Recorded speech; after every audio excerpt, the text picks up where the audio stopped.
이제 영을 위한 하나님의 말씀입니다. 고린전서 9장 3절입니다.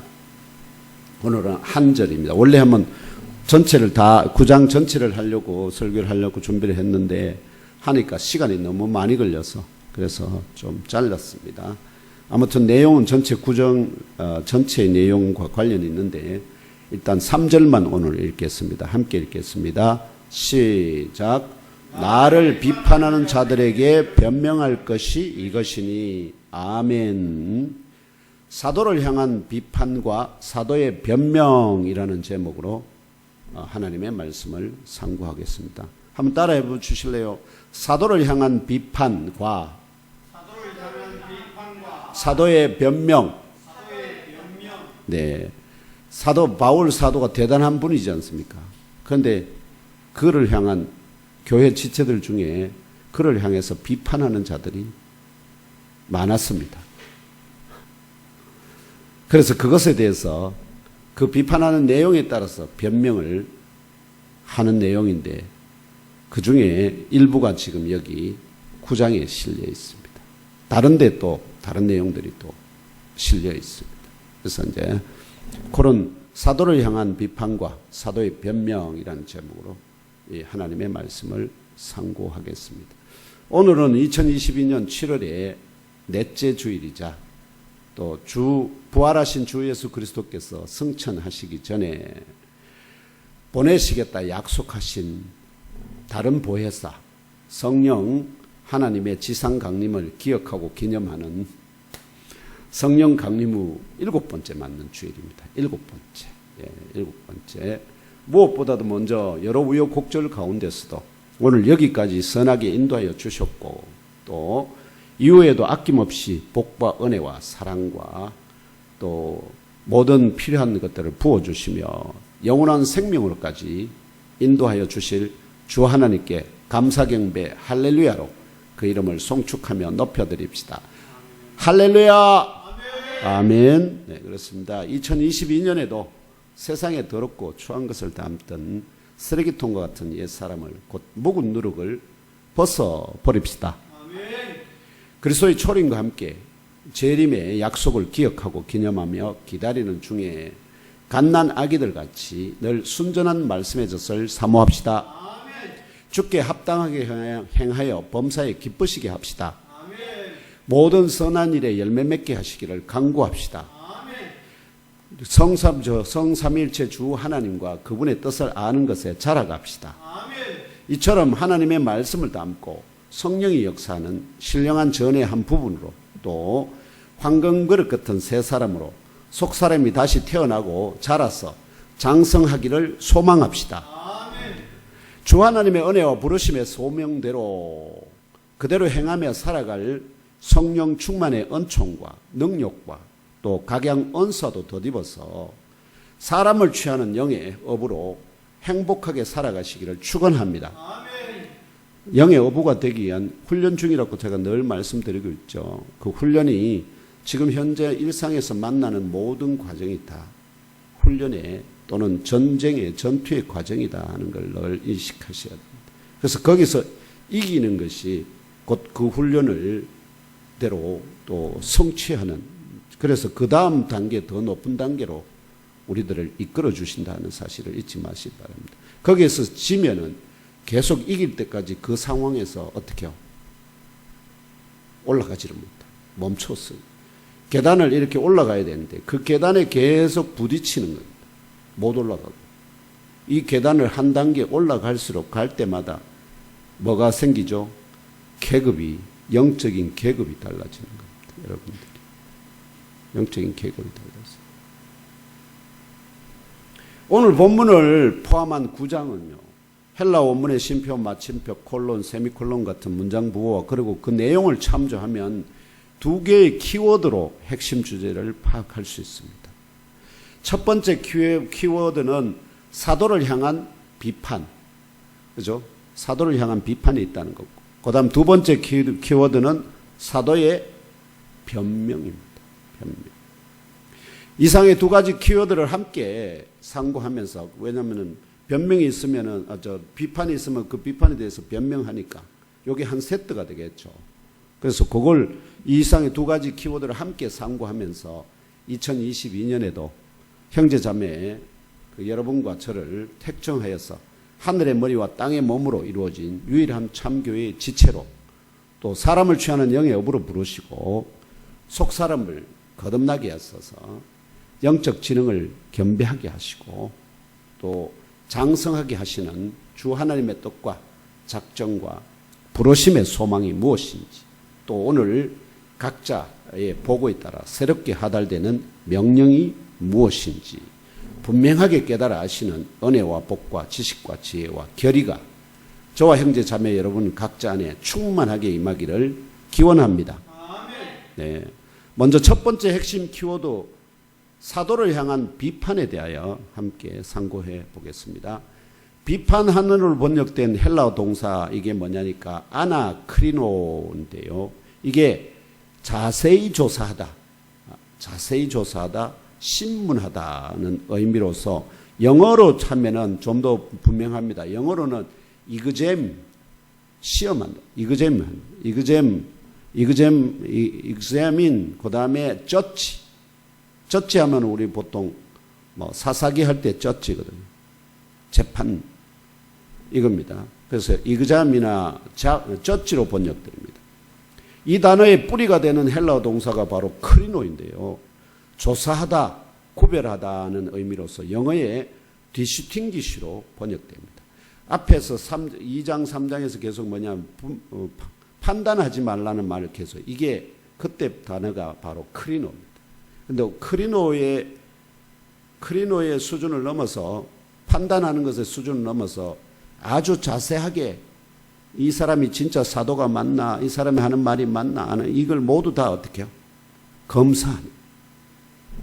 그리고 그걸 쩌치하는. 신문하는. 이게 지금 비판이라는 단어의 의미입니다. 그래서 오늘 본문에서 사도는 나를 비판하는 자들에게 라는 말로 고린도 지역 교회 지체들 가운데 아시죠? 자신을 비판하는 곧 자세히 조사하거나 신문하는 자들이 있었음을 증언합니다. 그러면 똑같죠. 우리 교회 내에서 예를 들면 성도들이 많아지면은 또 저의 하는 말이나 또는 행동이나 이것에 대해서 어떻게 해요? 비판할 수 있잖아요. 예. 근데 비판하는 특별히 또 이렇게 예를 들면은 제가 지금 우리 자기 사실은 좀 하기 싫은데도 제가 여러분들에게 헌금 특송 좀 강요하듯이 시키잖아요. 부담되죠? 예? 권사님 부담되죠? 괜찮습니까? 근데 제가 이제 생각하기는 여러분 평생에 어디서 하나님 앞에 정말이지 이렇게 특송하면서 하나님을 공예배에서 하나님 앞에 이렇게 자신의 부족을 그럼에도 불구하고 믿음으로 드릴 수 있는 그런 기회가 잘 있겠나. 그래서 한번 경험해 보시라. 진짜 그런 마음을 담아서.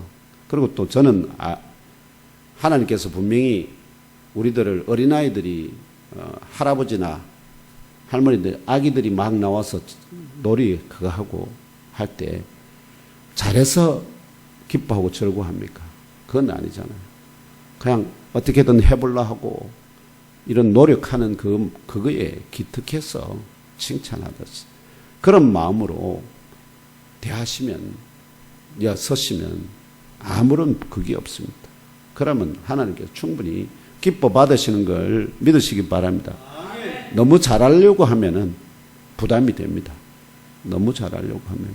근데 이제 전문적인 그런 훈련을 좀 받는 것이 하기는 합니다만은 그래서 제가 그거 말하면 좀 부탁을 하더라도 아이고 진짜 못합니다 이렇게 하면은 이제 더 이상 권면 안 할 겁니다.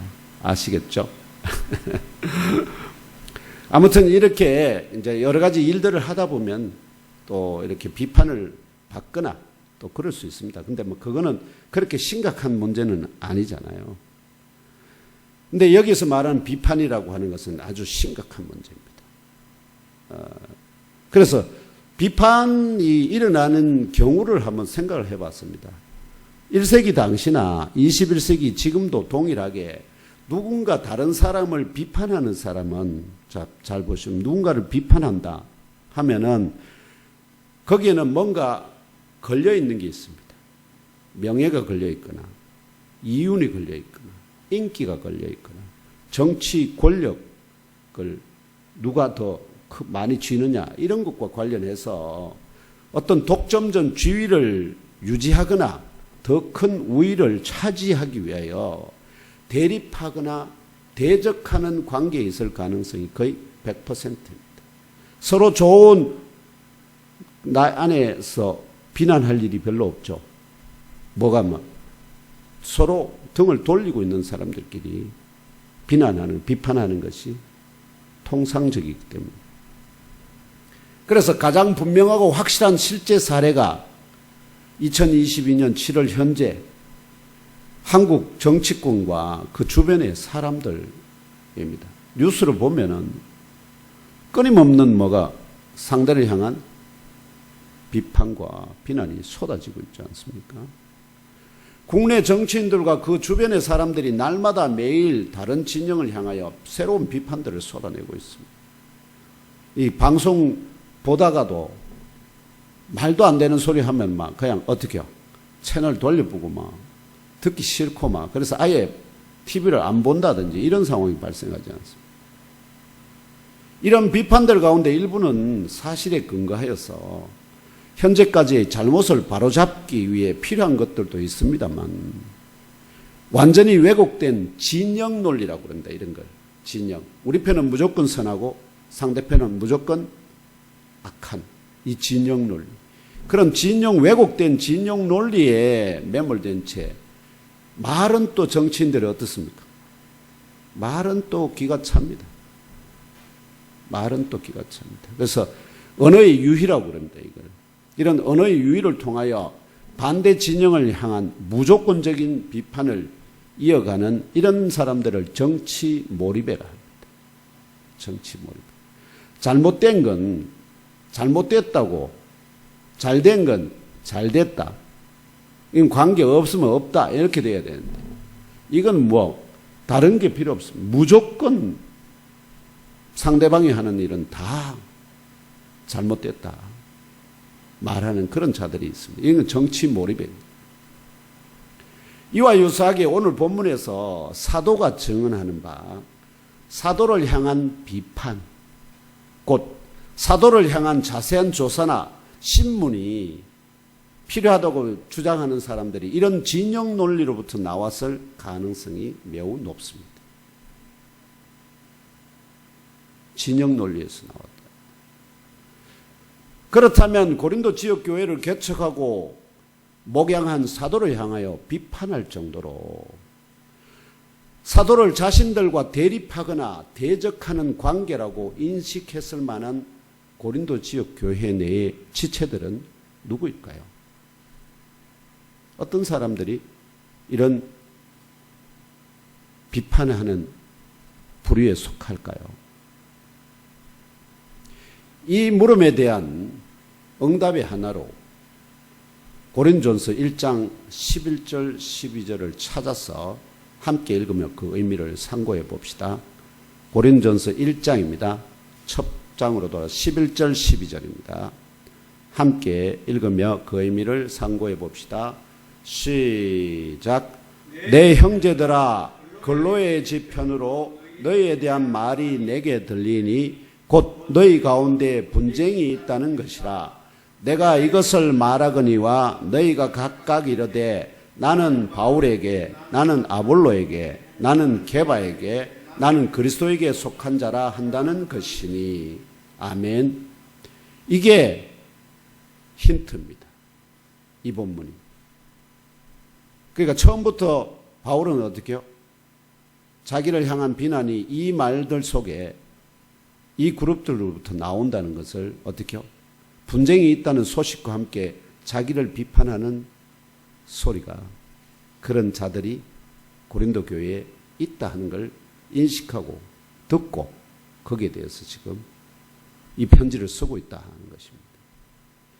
고린도 지역 교회 내의 지체들이 바울이 있을 때가 아닙니다. 바울이 고린도를 떠난 후에 바울에게 속한 자, 아볼로에게 속한 자, 케바에게 속한 자, 그리스도에게 속한 자 등 네 부류로 분열되어서 그들 가운데 분쟁이 있다는 사실을 고린도 지역교회의 지체 가운데 한 사람으로 추정되는 글로의 집 사람을 통하여 사도가 들어 알게 되었다고 증언합니다. 아마도 이때 사도를 향한 비판이 무엇인지도 전해 주었을 것입니다. 당연하겠죠.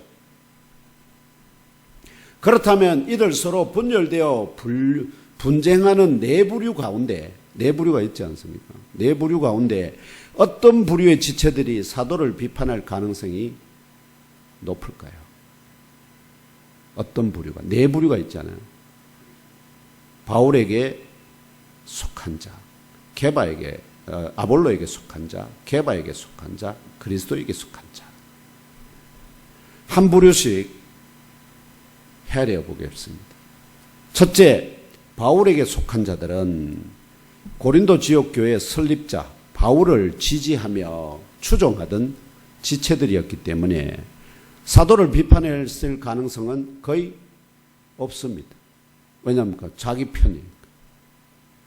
자기 편에 우두머니 이렇게 생각해요. 그래서 게바에게 속한 자, 바울에게 속한 자들은 바울 사도를 비판했을 가능성은 없습니다. 오히려 그가 하는 일이 옳다. 적극 옹호했을 것입니다. 둘째, 아볼로에게 속한 자들은 어떨까요? 아볼로에게 속한 자들. 아볼로는 바울의 후임자로, 아시겠죠? 바울의 후임자, 바울이 떠났지 않습니까?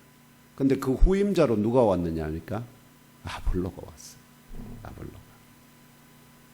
근데 이 바울의 후임자로 고린도 지역교회를 지도한 유대 출신 학자 아볼로를 추종하던 지체들로서 이들은 성경 지식과, 아시죠? 성경 지식, 여기는 구약 성경입니다. 성경 지식과 언변이 뛰어나 헬라 철학 지식과 체계적 사고를 특별히 좋아했던 헬라 지식인 출신 지체들일 가능성이 높습니다. 신학자들이 그렇게 이해하고 있습니다. 특별히 아볼로는 화술이, 우리가 아마 말재주 혹은 언어의 유희, 수사학, 웅변, 어떤 주제를 놓고 사람들을 이렇게 어떻게 설득시키는데 탁월한 능력을 가졌다는 것. 그래서 아볼로는 화술이 뛰어났지만 바울은 언변이 다소 부족했습니다. 아볼로에게 속한 자들이 이를 빌미로 삼아서, 아시죠? 이를 빌미로 삼아서 바울과 바울에게 속한 자들을 비판하였을 가능성이 있습니다. 아볼로가 언변이 좋다고 증언하는 사도행전 18장 24절 25절, 그리고 사도 스스로 자신이 말이 부족하다고 고백하는 고린도후서 11장 6절을 함께 읽으며 비교하여 보겠습니다. 시작. 알렉산드리아에서 난 아볼로라 하는 유대인이 에베소에 이르니 이 사람은 언변이 좋고 성경에 능통한 자라. 그가 일찍이 주의 도를 배워 열심히로 예수에 관한 것을 자세히 말하며 가르치나 요한의 세례만 알 따름이라. 내가 비록 말에는 부족하나 지식에는 그렇지 아니하니 이것을 우리가 모든 사람 가운데서 모든 일로 너희에게 나타내었노라. 아멘. 그러니까 두 번째는 바울의 편지 고린도 후서잖아요. 내가 비록 말에는 부족하다. 아볼로에게 비교하면은 아볼로는 아주 잘 트레이닝 되어 있는 그런 사람이라면 바울은 그냥 상식적인 사람, 그런 언어에 특별히 웅변이나 이런 데 훈련이 안 된 사람, 찬양 사역자로 치면 찬양으로 훈련된 사람과 보통 지금 우리 저와 권사님들이 우리 특송하잖아요, 장로님들이. 그런 차이가 있다. 그러면 딱 들으면은 당장 뭐 하겠습니까? 장군사님, 우리 성도들이, 제가 이렇게 포함해 성도들이 찬양하면은 뭔가 박자도 안 맞고 뭔가 부족한 게 느껴지잖아요. 그런 사람은 그거 하고, 참 바리톤 끝내주기 잘하는 사람이 와서 찬양할 때 막 얼마나 듣기 좋습니까? 그런 차이가 바울과 아볼로 사이에 가르침의 말이 그렇다는 겁니다. 말이.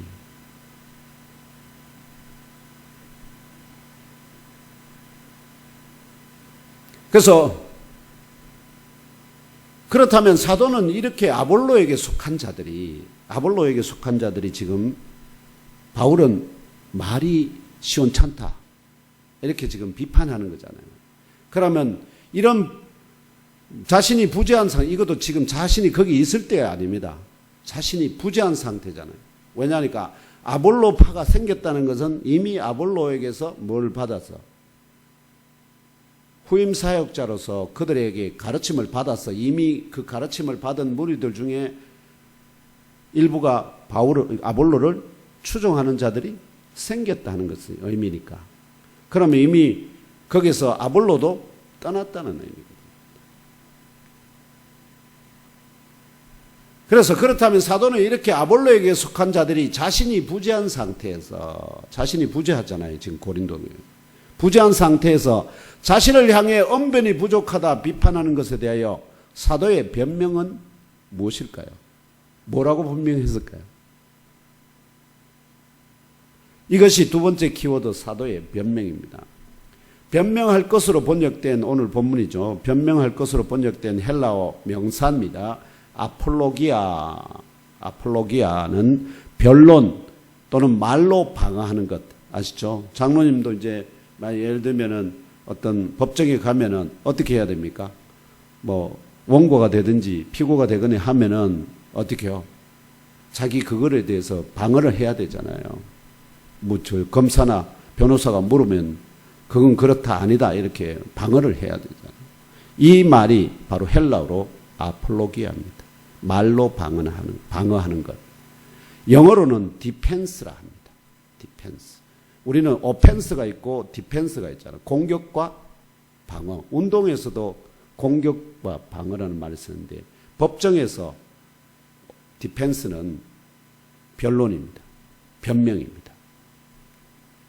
결과적으로 자신을 향하여 언변이 부족하다 비판하는 지체들을 향하여 사도는 먼저 두 개의 답을 줍니다. 먼저 첫 번째 답을 주고 뒤에 또 다른 답을 줍니다. 첫 번째 답이 어디에 있느냐면 고린전서 4장 18절에서 20절에 있습니다. 고린전서 4장 18절, 없습니다, 거기에.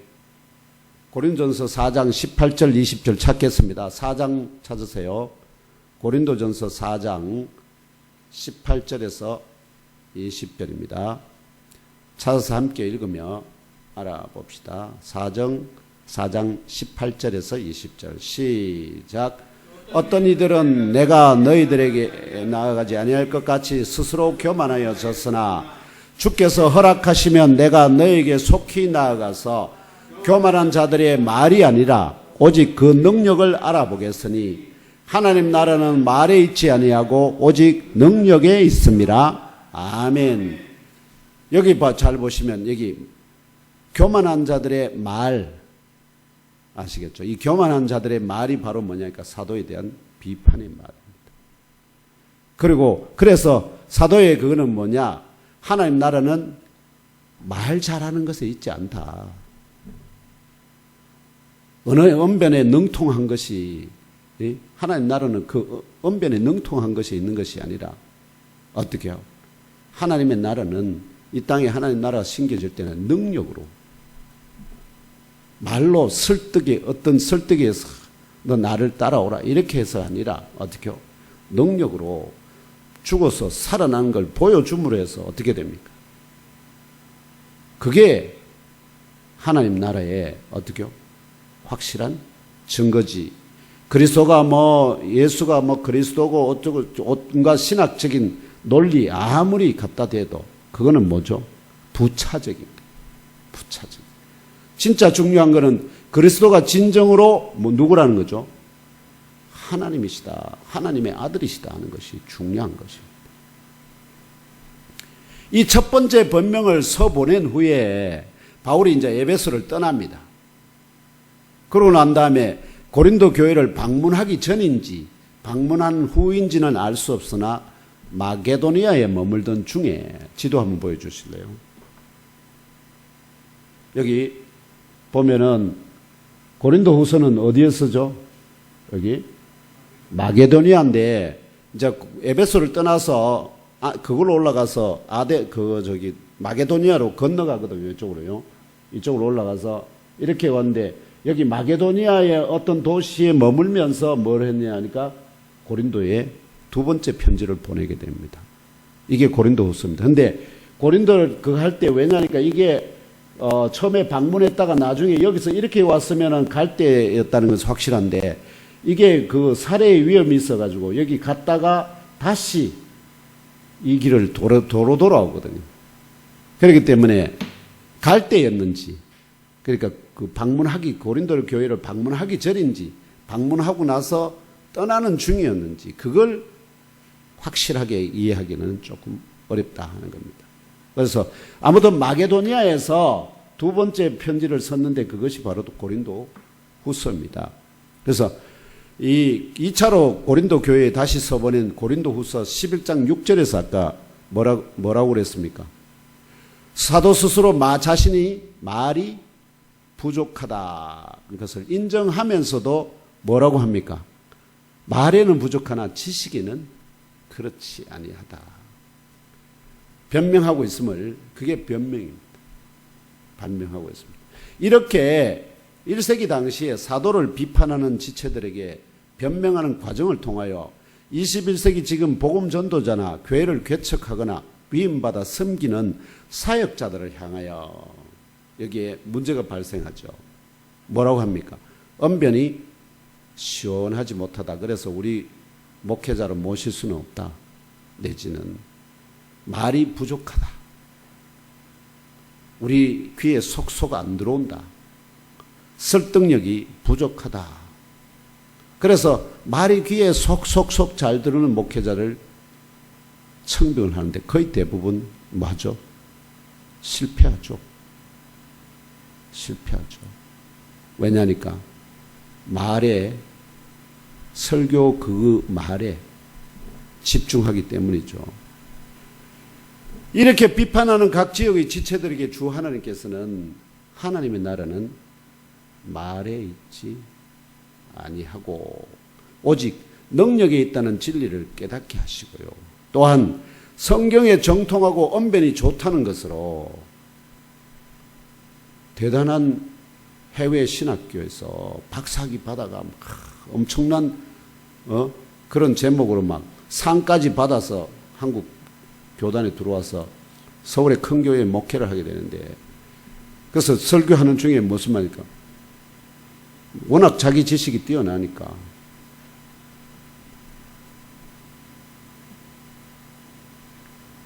그거에 대해서 아담과 하와에 대해서 또는 그 존재에 대해서 부정하고, 왜냐하면 위성적인 판단을 하게 됩니다.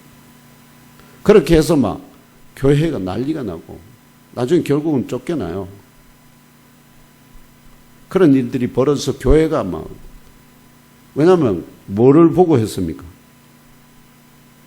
그에 가지고 있는 캐리어와 여러 가지를 그거 했을 때 우리 이런 분을 모시면 우리 교회의 위상이 안 올라가겠나 싶어서 했는데 오히려 그게 거치는 돌이 되어서 교회가 온통 벌집 쑤셔놓은 그런 일이 되는 경우가 있었습니다.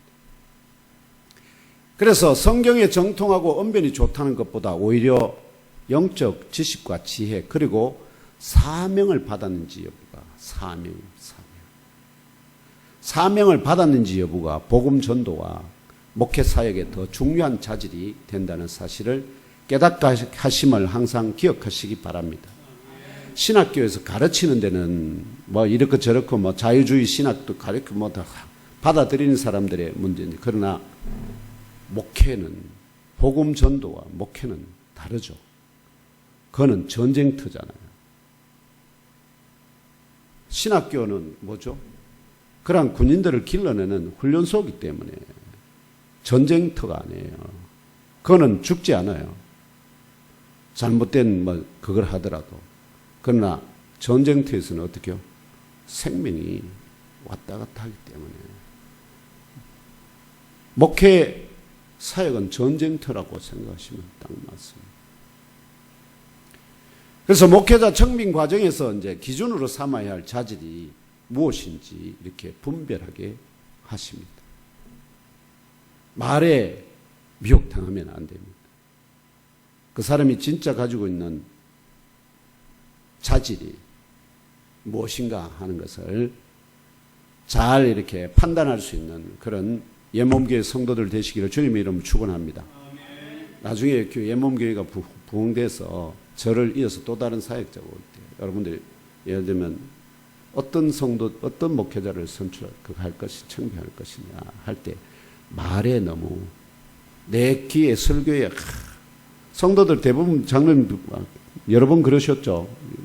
여러 번 장로님은 아마 목회자들 청빙하셨을 텐데 전부 다 결국은 이제 여러 가지 자질 서류 검토한 다음에 최종적으로는 결국 뭘 듣습니까? 설교를 누가 얼마나 잘하느냐 듣는데. 근데 거의 쇼를 잘하는 사람일수록 어떻습니까? 쇼를 잘하는 사람일수록 설교는 빵빵합니다. 쇼에 넘어가거든요. 쇼에.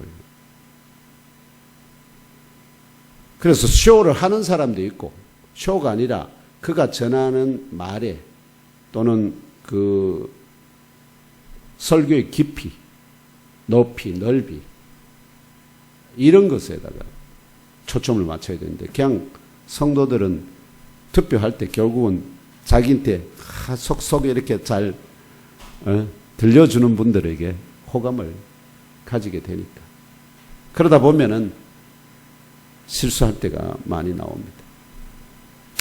셋째가 게바에게 속한 자들입니다. 이게 이제 문제입니다. 게바에게 속한 자. 게바에게 속한 자들은 예수 그리스도의 수제자인 베드로 곧 게바를 추종하는 고린도 지역교회의 지체들로서 생전에 주님과 동행하여 주님으로부터 직접 배운 12제자 중 수제자인 게바야말로 바울이나 아볼로나 이런 전도자들과는 차원이 다른 최고의 인물로 생각했어요. 게바야말로 진짜 사도다. 사도 중에 사도다. 그렇게 인정을 했다는 겁니다.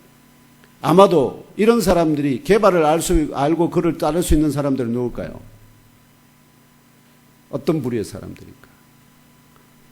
부득불 유대인 출신 지체들일 가능성이 가장 높죠. 알다시피 게바는 안디옥 교회에 가서도 어떻게 했습니까? 같이 이방인들과 음식 먹다가 막 유대인 다른 지체들이 오니까 어떻게 해요? 막 도망가 버리잖아요. 그러니까 아직도 뭐가 있다는 겁니까? 유대인들의 눈치를 보고 있는. 그러니까 유대인들 입장에서는 어떻게 해요? 그래도 바울처럼 막 자기들을 막 공격해서 그렇게 하지 않으니까. 그게 베드로를 어떻게 해요? 옹립하는 유대인들의 심리가 이해되지 않습니까? 자기들을 인정해 주니까. 바울은 그게 안 됩니다. 타협이 안 됩니다. 아주 강합니다. 그러니까 율법 할래? 안 돼! 교회에서는 율법 할래? 안 돼. 근데 바울은 게바 같은 경우는 어떻게 해요? 그럴 수도 있지 이런 정도란 말이에요. 이러니까 이러한 역사적 배경이 사실이라면 이들 게바에게 속한 자들이 사도를 비판하는 수위는 거의 적개심에 가까울 것으로 추정됩니다. 왜냐하면 고린도 지역교회 개척 초기에 예수가 그리스도라 밝히 정언했을 때 이들이 동족 바울을 대적하여 비방하였을 뿐만 아니라 비방합니다. 새로 부임한 아가야 총독 갈리오 앞에서 법적인 다툼도 벌였고 그 결과로 결국은 바울이 고린도 지역을 떠나야만 했기 때문에 이미 어떻게요? 그들이 고린도 교회의 지체가 되기 전에 교회를 개척하는 과정 중에서 이미 그들과 어떻게요? 척대 관계에 있었거든. 이를 증언하는 사도행전 18장 4절 6절하고 11절 18절 띄워서 함께 읽으면 알아보겠습니다. 좀 글자가 작아서 보이시려면 모르겠습니다. 시작. 안식일마다 바울이 회당에서 강론하고 유대인과 헬라인을 권면하니라. 실라와 디모데가 마게도냐로부터 내려오매 바울이 하나님의 말씀에 붙잡혀 유대인들에게 예수는 그리스도라 밝히 증언하니 그들이 대적하여 비방하거늘 바울이 옷을 털면서 이르되 너희 피가 너희 머리로 돌아갈 것이요 나는 깨끗하니라. 이후에는 이방인에게로 가리라 하고 그 다음에요 1년 6개월을 머물며 그들 가운데서 하나님의 말씀을 가르치니라. 갈리오가 아가야 총독되었을 때에 유대인이 일제히 일어나 바울을 대적하여 법정으로 데리고 가서 말하되 이 사람이 율법을 어기면서 하나님을 경외하라고 사람들을 권한다 하거늘 바울이 입을 열고자 할 때에 갈리오가 유대인들에게 이르되 너희 유대인들아 만일 이것이 무슨 부정한 일이나 불량한 행동이었으면 내가 너희 말을 들어주는 것이 옳거니와 만일 문제가 언어와 명칭과 너희 법에 관한 것이면 너희가 스스로 처리하라. 나는 이러한 일에 재판장 되기를 원하지 아니하노라 하고 그들을 법정에서 쫓아내니 모든 사람이 회당장 소스데니를 잡아 법정 앞에서 때리되 갈리오가 이 일을 상관하지 아니하니라. 바울은 더 여러 날 머물다가 형제들과 작별하고 배 타고 수리아로 떠나갈새 브리스길라와 아굴라도 함께 하더라.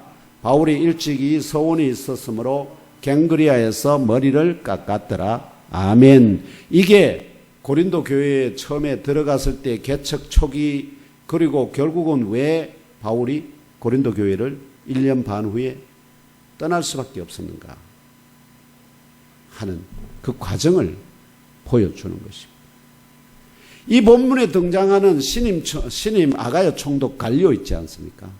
이 사람이 참 유명한 사람의 형님입니다. 누구냐면 로마 제국 최고의 철학자요. 언변에 탁월한 수사학자로 알려진 세네카. 유명한 사람이죠. 세네카라는 사람입니다. 네로 황제의 아주 그겁니다.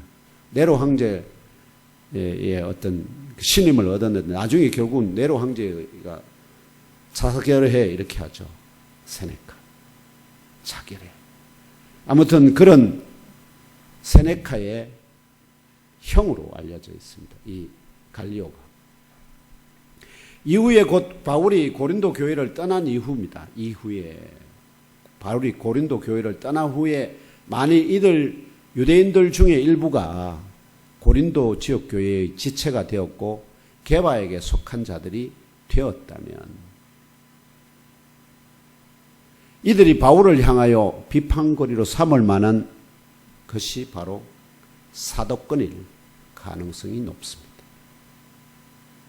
왜냐하면 바울은 공생의 기간 동안 예수 그리스도께서 선택하신 12사도에 속하지 않았다는 사실은 그를 대적하는 유대인들 사이에서 널리 또 빠르게 회자될 수 있는 내용이기 때문입니다.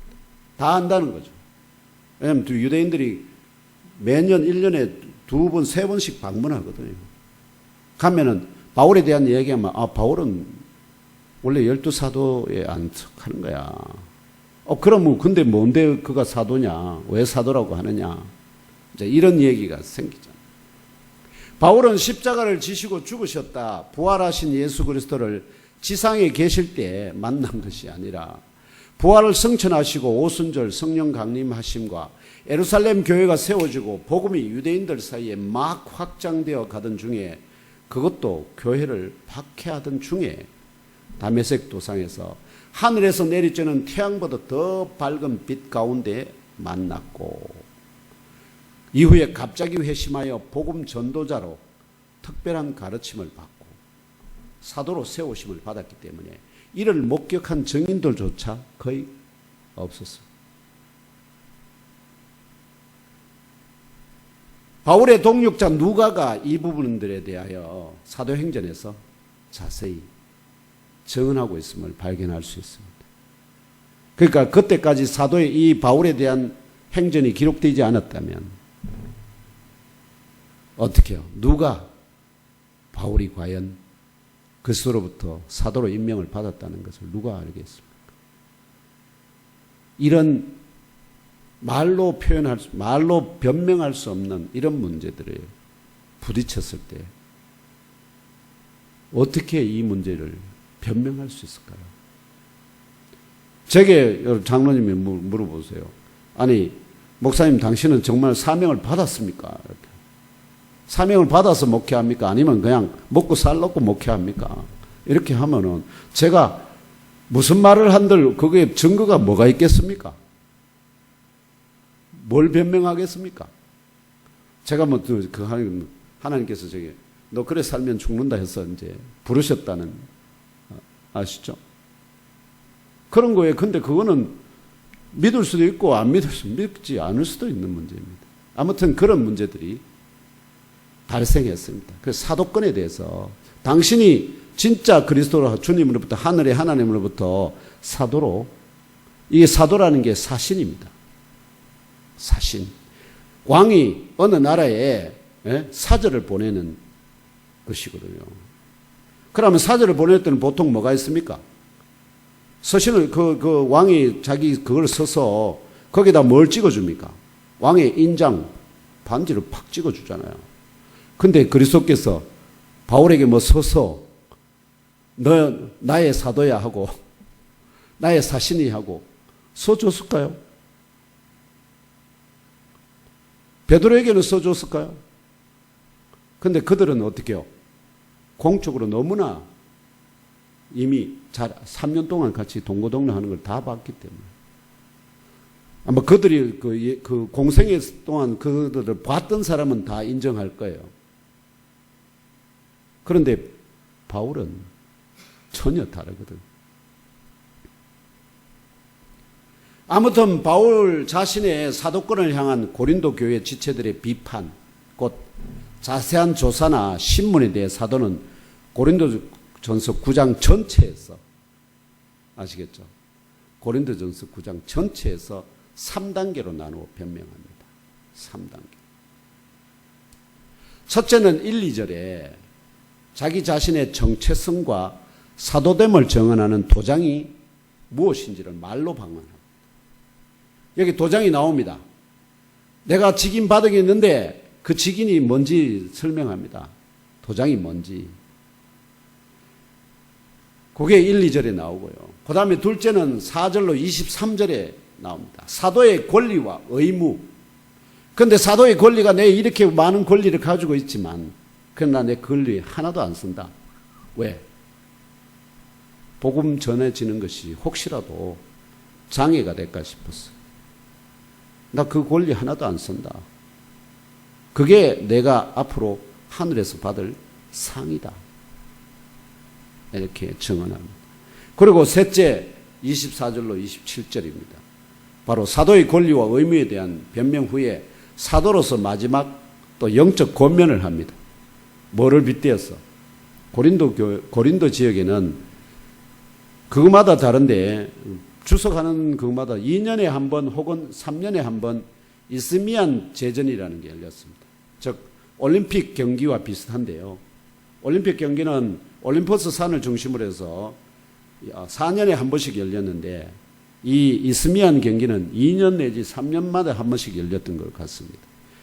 거기에서 달리기, 권투 이런 것들이 있었는데 그걸 빗대어서 뭐라고 하느냐면은 너희들도 상을 얻도록. 왜냐하면 우승자는 한 명이지 않습니까? 바울 자신이 우승을 하기 위해서 열심히 달려가듯이 너희들도 어떻게 해요? 나를 본받아서 그 상을 얻도록 우승상을 얻도록 너희들도 열심히 달려라. 이렇게 권면합니다. 이게 전체 고린도전서 9장 전체의 내용이다. 즉 사도권에 대한 방어가 그만큼 뭐 하다는 거죠? 심각하고 중요한 이슈라는 것입니다. 이것이 무너지면 왜냐합니까? 사도가 바울에 대한 이 사도권이 무너지게 되면 어떻게 해요? 그동안 개척한 모든 지역마다 개척한 교회들에 다 문제가 되거든요. 다 문제가 됩니다. 그럼 그가 가르쳐 준 내용이 과연 하나님께서 사신을 보내서 우리에게 알게 하신 내용이 맞나 안 맞냐 하는 것부터 복음 전체에 대한 뭐가 생기죠? 의문이 발생하게 됩니다. 의문이. 각 단계별로 해당 본문을 함께 읽으며 사도의 변명과 권면이 무엇인지 상고해 보는 것이 필요합니다. 오늘은 1, 2절 이 부분만 읽고 나누고자 합니다. 시간이 이미 넘어갔기 때문에. 그래서 먼저 1, 2절을 함께 읽으며 사도의 증거가 무엇인지 알아봅시다. 1, 2절입니다. 9장 1, 2절 시작. 내가 자유인이 아니냐 사도가 아니냐 예수 우리 주를 보지 못하느냐 주 안에서 행한 나의 일이 너희가 아니냐 다른 사람에게는 내가 사도가 아닐지라도 너희에게는 사도이니 나의 사도됨을 주 안에서 인친 것이 너희라. 아멘. 장로님 여기서 사도는 1절에서 내가 자유인이 아니냐는 말로 자신을 변명을 시작합니다. 내가 자유인이 아니냐 이 말이 도대체 무슨 뜻일까요? 왜 사도권에 대한 변명을 하는데 내가 자유인이다 이런 말을 할까요? 왕이 어느 나라에 친서를 내지는 자기 백성들에게 전쟁 중에 있는 백성들에게 친서를 보내는데 종을 보내느냐 아니면 자유인을 보내느냐 하는 문제와도 연관이 되어 있고요. 이는 1세기 당시의 지중해 세계에서 바울 자신은 정치 사회적으로 종이나 식민지 백성의 신분이 아니라 자유인이다. 곧 로마 시민권자임을 암시하면서도 동시에 하늘에 속한 백성이다. 하늘에 속한 백성은 이 땅에서는 뭐가 될까요? 예. 이 땅에 속한 백성들은 이 땅에 왕이 있잖아요. 그의 지배를 받아야 되잖아요. 그런데 하늘에 속한 백성은 누구의 지배를 받죠? 하나님의 지배를 받고 이 땅에서는 자유입니다. 성도의 특권이 거기 있습니다. 그것을 하나님이 이미 뭘로 확실하게 도장을 팍 박아서 넌 이미 하늘에 속한 백성이야 하고 뭘 주는 거죠? 확신을 주는 겁니다. 확신, 징표를 주는 겁니다. 그래서 나는 이미 하늘에 속한 백성이기 때문에 이 땅에서는 어떻게 해요? 자유인이야. 자유인이야. 이거 이야기하는 겁니다. 지금.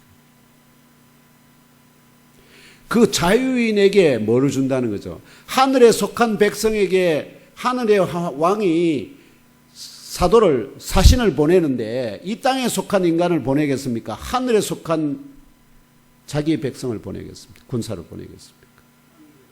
당연히 하늘의 왕이 하늘에 속한 자를 보내지 이 땅에 속한 자를 그거는 로마 황제나 다른 왕들이 보내는 그 얘기를 하는 겁니다. 첫 번째, 나는 이 땅에 안 속하고 하늘에 속한 자유인이야. 근데 그 안에 자기가 이 땅에서조차 어떻게 해요? 너희들처럼 종이나 뭐가 아니라는 거죠. 식민지 백성이 아니에요. 바울은 로마 시민권자로서 그 당시에 그 사회 계급에 그거에서 출신으로서도 최고의 그런 시민권자라는 거예요. 주 하나님께서 어떤 사람을 사도 곧 하나님의 사신으로 선택하실 때 그 첫째 되는 자질이나 기준이 바로 하늘에 속한 백성, 성도, 땅에서는 자유인이어야 한다는 것입니다.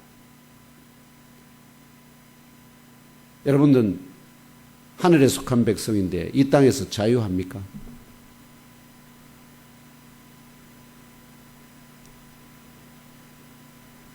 애매하죠. 한 발은 하늘에, 한 발은 땅에 가라이 찢어집니다.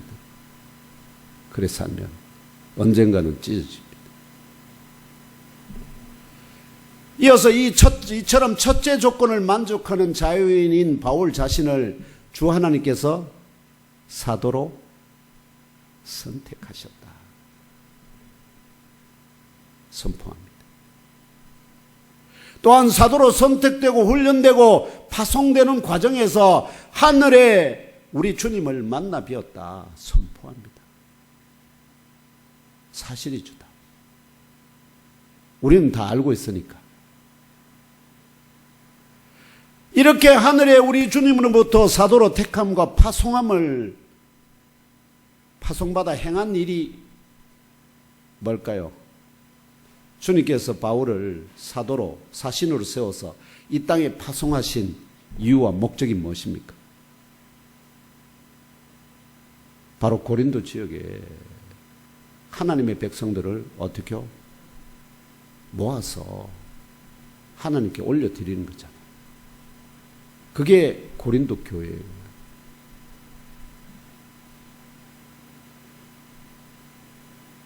바로 하늘의 주님 안에 존재하게 된, 그들이 원래는 하나님 안에 있지 않았지 않습니까? 그런데 그들을 어떻게 해요? 그리스도의 복음을 전해서 그것을 듣고 믿고, 그래서 그리스도 안으로, 하나님 안으로, 주님 안으로, 그 안에 들어와서 존재하게 된, 곧 자신의 사도권을 비판하는 고린도 지역교회에 지체된 너희들이다 선포합니다.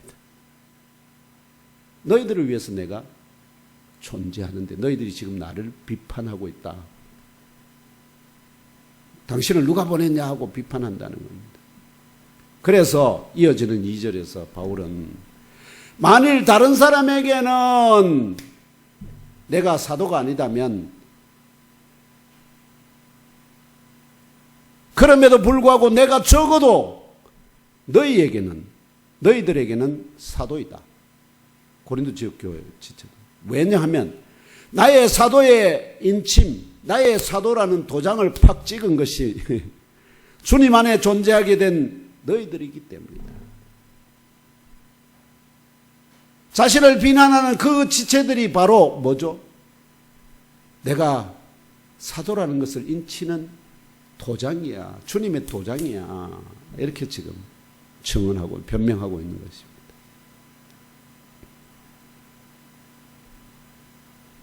자신의 사도권에 대한 비판에 이보다 더 분명하고 확실한 변명이 가능할까요? 도장이 없는 한에. 왜냐하면 아볼로에게 속한 자들이 아볼로로부터 복음을 전해 듣고 믿어 고린도 지역교회의 지체가 되었나요?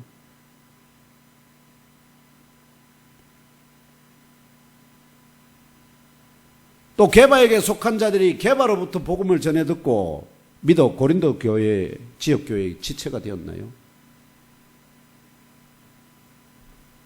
또 그리스도에게 속한 자들이 그리스도로부터 복음을 전해 듣고 믿어 고린도 지역교회의 지체가 되었나요?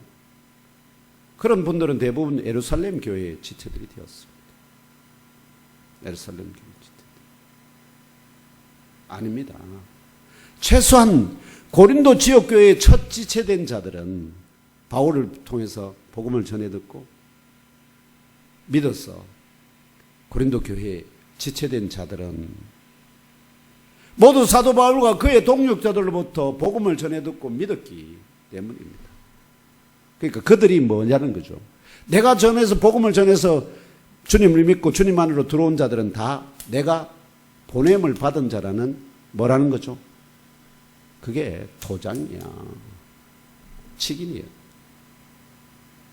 이러한 이유로 그 지체들이 바로 사도 정서의 강력한 도장이 되는 것입니다. 이 첫째 단계 변명의 결론이 바로 오늘 본문 3절입니다. 결론입니다. 원문을 직역하여 읽어드리면 다음과 같은 의미입니다. 여러분, 그게 문장이 안 끝나는 것처럼 느껴져. 문장이 끝납니다. 딱.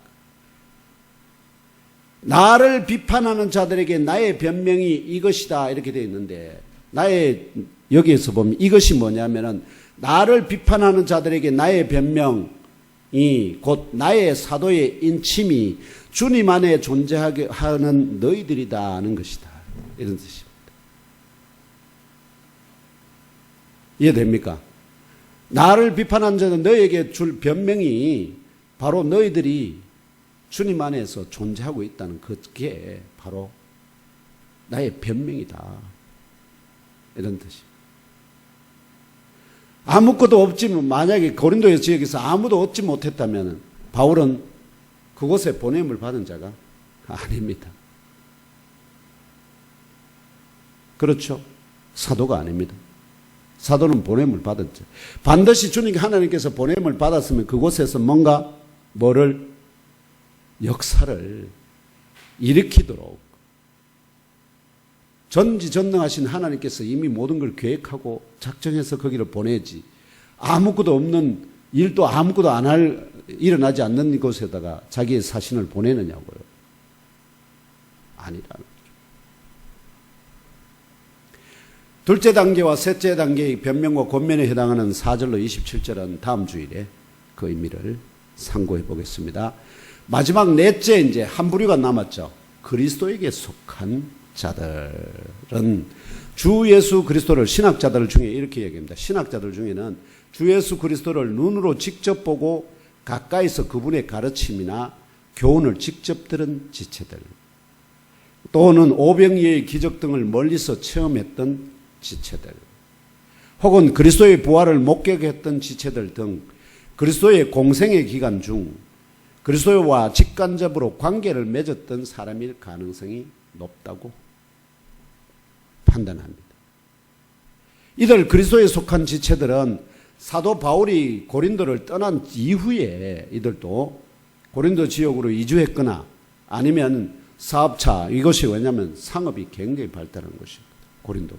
그래서 사업차 장기간 체류하다가 고린도 지역 교회의 지체가 된 듯 하기 때문에 바울로부터 직접적인 가르침이나 교제의 경험이 거의 없었고, 또 그의 말이나 사도권 등에 대하여 크게 문제를 삼지는 않았거나, 오히려 그리스도를 보았다거나 기적을 체험하였다는 간증을 통하여 바울의 증언을 직간접으로 옹호했을 것으로 추정됩니다. 그러니까 결국 핵심적인 비판 세력은 아볼로에게 속한 아볼로파, 그 다음에 게바파, 특별히 게바파가 사도권에 대해서 집중적으로 물어뜯는 자들이었다 하는 것입니다. 이처럼 다양한 부류의 사람들이 사도와 전도자들을 통하여 전파된 복음을 듣고 믿어서 지역교회의 지체가 되었거나, 그 후에 다른 교사나 학자들이나 사역자를 통하여 또 다른 은혜를 입어 특정한 사람을 추종하는 지체들이 일어나게 되면 교회 안에 사람을 추종하는 목회자든 사역자든 교사든 누구든 사람을 추종하는 자들이, 지체들이 일어나게 되면 부득불 지역교회는 분열되고 서로 분쟁하다, 대적하는 누군가를 결국은 비판하고 비난하게 된다는 거죠. 그래서 뭐 하지 말라는 거죠? 목회자를 지나치게 추종하면 안 된다는 거예요. 누구를? 목회자의 뒤에 계시는 주님을 추종해야 되는데, 이 모두가 다 뭐 때문에 어디에서 일어나느냐? 자신을 택정하여 하늘의 성도로서 부르신 하나님께서 하늘에 속한 성도잖아요. 땅에서 가치 있는 명예, 땅에서는 명예가 굉장히 가치 있잖아요. 그리고 정치 권력, 온갖 거 다 주잖아요. 그 다음에 이윤, 그리고 자랑, 인기, 이런 것 등에서 자유인으로 부르셨다는 이 온전한 뜻을, 이것을 반만 내가 하늘에 속한 성도다까지만은 기억하는데 이 땅에서 뭐 한다는 거, 자유인이라는 것을 놓쳐버리면 땅에 속한 자로 살아가면 땅에 속하고 하늘에도 동시에 속할 수가 없어요.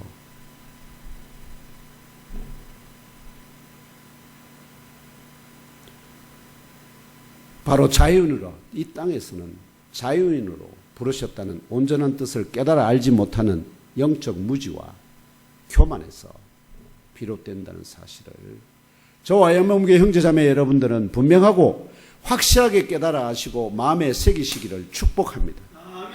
어떠한 상황에서도 사람을 추종하면 안 됩니다. 안 됩니다.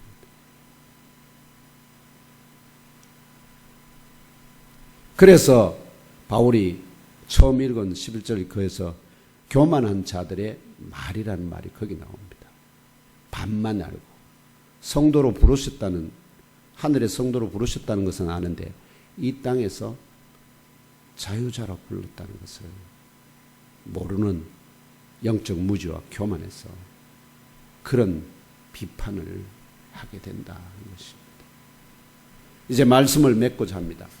지금 오늘 여기까지 저와 형제자매 여러분의 속사람도 물과 성욕으로 거듭났지만 갓난 아이에서 자라고 장성한 세상이 감당하지 못하는 참 성도로 또 영의 어부가 되게 하기 위하여 광야에 출애굽한 이스라엘 백성처럼 성령의 영적 교감과 깨닫게 하심과 견인하심을 따라서 하루하루 이어지는 영적 실험과 영적 전투의 현장 속에서 부르심을 받은 그 부르심, 바로 하늘에 속한 성도로서 이 땅에서는 자유인으로, 온전한 자유로 누리는 영적으로 장성한 푸뉴마티코스로 성숙되는 과정이 있습니다. 그래야만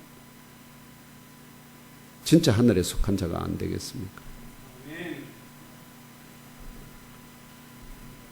그러는 가운데 환난과 박해의 영적 바람이 불더라도 또 선을 행하는 중에 당하는 고난이라도 욕을 욕으로 악을 악으로 갚지 말고 원수를 향하여서도 오히려 복을 빌어주므로 하나님이 예비하신 한 사람이라도 취하여 주 하나님께 올려드리는 충성된 업으로 쓰임받으시기를 주 예수님 이름으로 축복하며 기도합니다. 아멘. 잠깐 기도